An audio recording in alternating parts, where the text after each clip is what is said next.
Bonjour à toutes et à tous et bienvenue dans un nouvel épisode de Lumière sur Toile. J'espère que vous allez bien.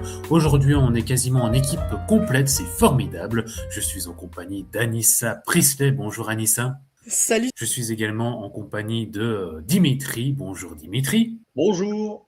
Et je suis également en compagnie de Jasmine. Bonjour Jasmine, ça faisait longtemps. Salut. Et aujourd'hui, on va parler d'un film qui vient tout juste de sortir. C'est Le Diable s'habille en Prada 2. Voilà, avec toute l'équipe, tout le casting original, bien sûr. Mais d'abord, j'aimerais qu'on revienne, comme je le fais souvent à chaque fois ici quand on parle d'une suite, qu'on revienne d'abord sur le film original. D'abord, toi, Anissa, quel est ton avis sur le film original? Est-ce que toi, tu es une grande fan, une passionnée de ce premier film? Dis-nous tout. Je suis passionnée de ce premier film. J'ai adoré. Je l'ai vu très jeune. C'est un monde qui m'intéresse, la mode, donc c'est vraiment un film qui m'a assez marqué. Et j'ai un bon rapport à ce film-là, donc j'étais assez excitée de voir la suite, tout en ayant mes réserves, évidemment, puisque les suites en ce moment, c'est pas top. Bon, c'est pas ça. Bon, maintenant, on a quand même eu. Non, même Super Mario Galaxy, on l'a critiqué la dernière fois, donc je veux pas dire ça. Toi, Jasmine, quel est ton rapport au premier film? J'en ai entendu parler énormément de fois quand j'étais petite, lors de sa sortie, etc. Ce que j'avais jamais vu à l'époque. Donc je l'ai vu, je pense, en 2019-2020, donc assez tardivement. Donc j'avais quand même encore en tête, là, en voyant le 2. Et j'ai beaucoup apprécié le 1. Personnellement, même si en ayant un peu un regard critique de 2019-2020, il y a plein de trucs que j'avais des œillets. Mais parce que je sais qu'il ne datait pas de 2019-2020, donc je faisais attention à ça. Mais à part ça, il m'avait quand même plu. Ok. Et puis après, toi, Dimitri, ton avis sur le premier film, est-ce que tu t'en souviens bien? Oui, alors bon, la question induit une réponse. Bah, moi, j'ai vu le film, je crois, en 2021-2022, mais j'ai moins bonne mémoire, visiblement. Je sais que j'ai vraiment apprécié le film, mais j'en ai pas vraiment beaucoup de souvenirs. Je me rappelle de quelques scènes, donc là, j'avoue que j'ai débarqué, j'étais complètement perdu, mais ce n'est pas grave. Ça n'empêche pas d'en parler, nous ne sommes pas professionnels ici. Bon, on essaye, on donne notre avis de manière spontanée, c'est ce qui compte, bien sûr, hein. Je vais donner mon avis sur ce film, si, pas sur le deuxième, puisque je vais être honnête, je ne l'ai pas vu. Donc voilà, je serai juste un simple présentateur du jour. Mais oui, je sais, c'est pas bien, pas bien du tout. Mais au moins, je suis là, malgré tout, je suis là Et ça, c'est pour vous beau. accompagner. Et ça, c'est beau, exactement. Donc oui, avis rapidement sur le premier film. Moi, j'avoue que c'est un film que j'ai déjà vu, je pense, 2 fois. Les 2 fois, j'ai trouvé ça pas mal, pour être honnête. Maintenant, c'est pas l'un de mes films préférés. Je trouve que ça pourrait être encore plus virulent par rapport au monde de la mode. Je trouve que Meryl Streep pourrait être encore plus vilaine. Voilà, je trouve que c'est un personnage de méchante, mais qui pourrait être poussé encore plus loin. Donc, ce qui fait que moi, je trouve que c'est pas un film culte pour moi, pour être tout à fait honnête, hein, comparé à d'autres. Mais voilà, je peux comprendre qu'on puisse apprécier, mais c'est pour ça que j'avais pas spécialement d'attente pour le deuxième film, puisque je n'ai pas vu non plus. Voilà. Et puis après, il y a le deuxième film ici, Le Diable s'habille en Prada 2, avec au casting, tout le casting original, je vais le redire, donc il y a Meryl Streep, Anna Thaoué, Emily Blunt, Stanley Tucci. Voilà, je pense que c'est à peu près tout dans les personnages originaux. Et donc, dans ce film, c'est 20 ans après le premier film, nous suivons toujours le magazine Runway, qui est en crise, tout simplement. Voilà, c'est compliqué, le monde des médias aujourd'hui, et donc c'est le cas dans le film. Et en fait, la patronne de ce magazine Runway, donc Meryl Streep, alias Miranda Presley, est un petit peu fragilisée, elle perd la mémoire, elle est un peu à côté de ses pompes, tout simplement. Et il y a Andrea, le personnage du premier film, joué par Anna Thaoué, qui revient chez Runway pour essayer de redynamiser un petit peu tout ça. Et elle retrouve également Emily Charlton, qui est jouée par Emily Blunt, ainsi que tous les autres membres de ce magazine, pour essayer de renouveler ce magazine et renouveler tout ça. Voilà, moi je pense que c'est le résumé à peu près exact. J'espère, vous me corrigerez bien sûr si c'est incorrect. Toi, je vais donner la parole d'abord peut-être à Anissa. Tiens, Anissa, toi, qu'as-tu pensé de ce film? J'ai franchement bien apprécié. J'avais vraiment, vraiment peur que ce soit encore une suite pour faire une suite. Bon, en soi, ça l'est un peu, hein, parce que le premier film, on l'a tous vu. Je pense on est assez d'accord pour dire qu'il n'y avait pas forcément besoin qu'on fasse une suite.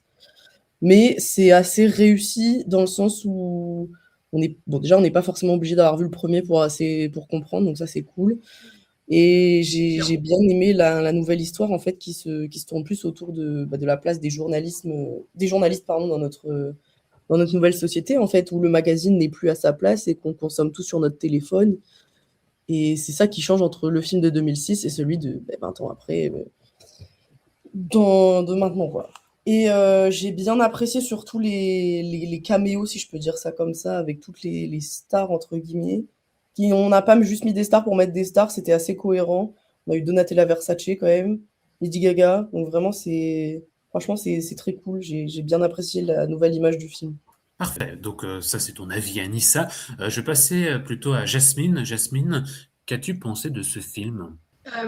J'ai beaucoup apprécié malgré le fait qu'on a regardé au premier rang et que c'était très très désagréable parce que j'ai eu un mal de coupe possible à la fin. C'est de notre faute, on est arrivé tard et que la salle était pleine, il y avait même de la queue devant le cinéma. Enfin, c'était impressionnant.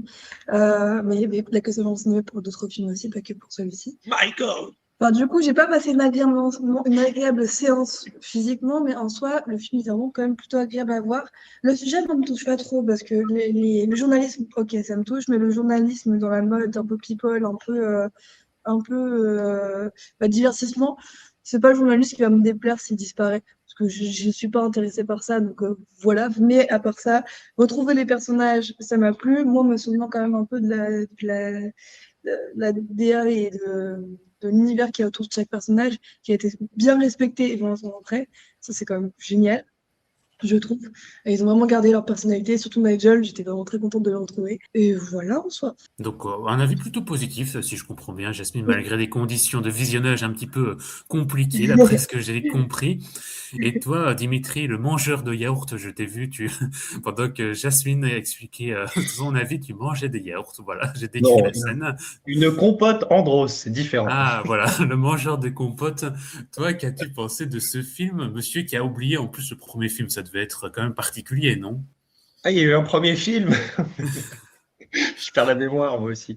Non, bon, moi j'ai trouvé le film sympathique, mais c'est un peu comme Jasmine, c'est-à-dire que oui, le journalisme est dans la mode, bon, c'est pas forcément ce qui me branche le plus sur le papier. Moi, je pense que si le film m'a quand même bien accroché, c'est grâce à son trio de personnages, je dirais. C'est-à-dire que bon, déjà, on a des super interprétations. Meryl Streep, elle est quand même assez géniale, même si elle n'est pas si présente que ça dans le film, hein, quand même, l'air de rien. Mais je crois que c'était déjà un peu le cas du premier, c'est-à-dire que ses apparitions sont quand même marquantes et ses scènes aussi. Donc, Anna Thaoué, ouais, j'aime beaucoup. En plus, je trouve qu'il y a un peu une dualité sympa, c'est-à-dire qu'elle est un peu la vraie méchante quand même et la vraie gentille, mais malgré tout, bon, elles font toujours un peu équipe quand même à l'arrivée, donc c'est assez sympa.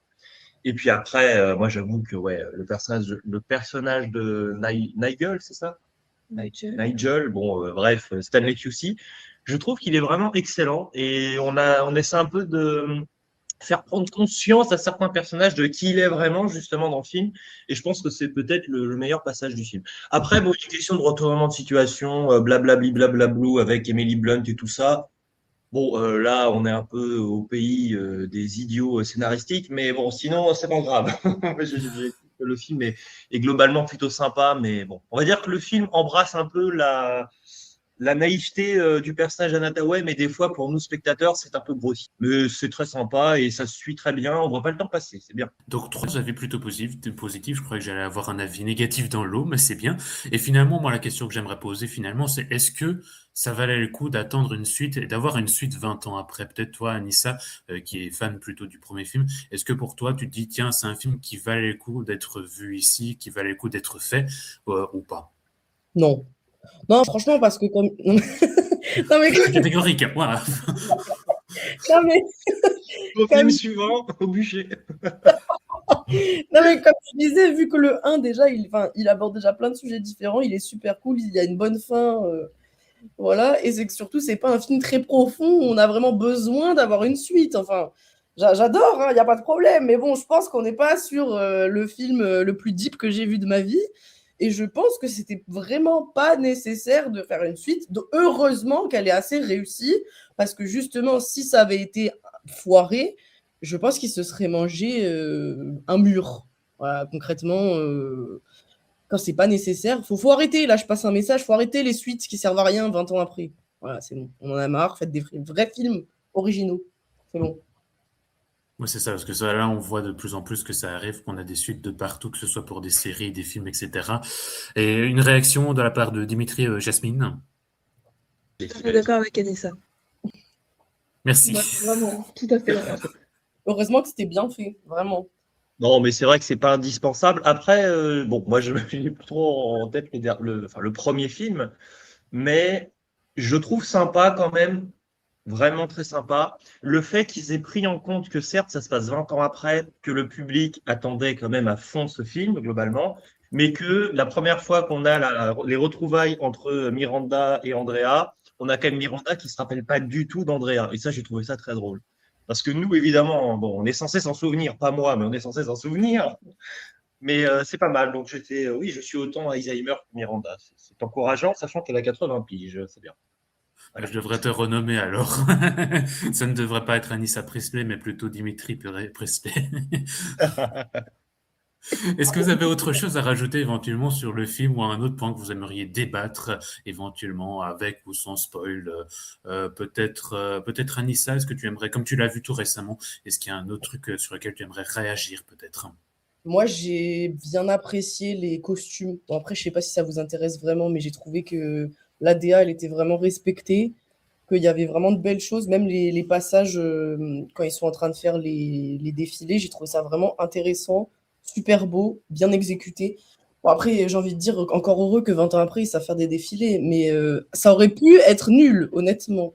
Et j'ai trouvé ça super beau. En plus, que ça se passe à Milan, bah, c'est iconique. On a Paris dans le premier avec New York. Là, on a New York et Milan. Je trouve que la DA, elle est vraiment respectée. Et que quand tu es un peu fan de mode et tout, c'est cool à voir quand même. Je passe un bon moment quand même, quoi. J'ai pas détesté du tout. Je suis d'accord avec ça. Je m'intéresse à la mode, je m'intéresse pas aux people, etc. Mais la mode, c'est vachement intéressant. Et il y a des pièces qui sont vachement cool dans le film. Donc, je suis d'accord avec toi. Tout simplement. En plus, il y Ouais. avait Donatella Versace et Tom Ford. C'est quand même un truc de ouf, hein. Oui, clairement. Et toi, Dimitri, qui est peut-être, je ne sais pas si tu es un expert en mode, mais est-ce que c'est le genre de détail qui te touche? En tant qu'homme démodé, je m'abstiendrai de répondre à ta question. J'attends la suivante. Après, est-ce que tu trouvais que les costumes, ils étaient un peu beaux ou pas, genre? Ah, mais oui, en plus, je suis content parce que j'ai vu Lady Gaga qui n'était pas accoutrée en Harley Quinn, alors j'ai été content. Non, ça m'a fait plaisir. Ça fait plaisir. Non, non, mais c'est vrai que j'étais content. C'était très beau à voir. J'étais enchanté. J'ai bien inspecté aussi les oreillers et les couettes dans l'hôtel de Milan aussi, parce que c'est très important. Non, mais bon, oui, voilà, c'était vraiment passionnant d'un point de vue de la mode. Je sais même pas comment on dit l'adjectif pour la mode. D'un point de vue modal, c'était très intéressant. En tout cas, tu es un expert en literie d'hôtel, apparemment. Ouais, c'est bien de l'apprendre aujourd'hui. Voilà, je propose qu'on arrête là, mes chers amis, et qu'on passe plutôt à la recommandation. On va commencer avec la recommandation de Jasmine. Tiens, qu'est-ce que tu nous recommandes cette fois-ci?